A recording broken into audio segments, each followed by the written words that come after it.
pišče, boste jedli mehurčke, boste polni veselja. Resna osvežitev vam bo prinesla tudi 9 vitaminov. Če boste poskusili, boste odlični.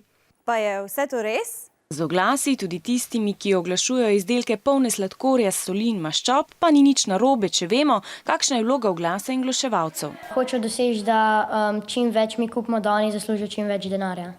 Mladi pravijo, da si zapomnijo reklame, ki presenetijo, so nenavadne, imajo močne barve in glasno glasbo. Se je dobro, da so taki, ker si jih zapomnimo, ampak ni pa dobro zaradi tega, ker ljudje, ki ne znajo sami presoditi, kaj je res dober izdelek, pol to kupijo. Vsak človek pa ima itak svojo izbiro in se samo odloči, in če ga pač reklama privabi v nakup, si je sam kriv.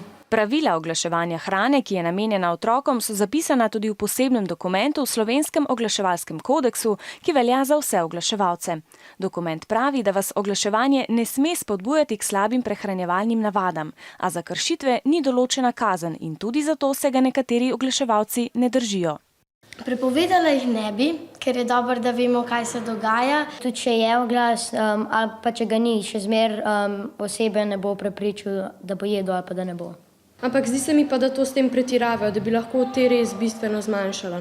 Pri hrani je težko določiti, katera je nezdrava, zato je tudi omejevanje oglaševanja na tem področju precej težavno.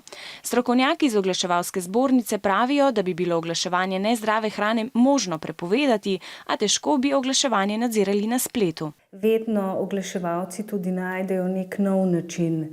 Ne direktno, morda z oglasi, lahko pa z dogodki, z barvami, z nekimi drugimi vsebinami. V Veliki Britaniji in na Švedskem so določili, za katero hrano, ki vsebuje maščobe, soli in sladkorje, lahko delajo oglase za otroke in za katero ne.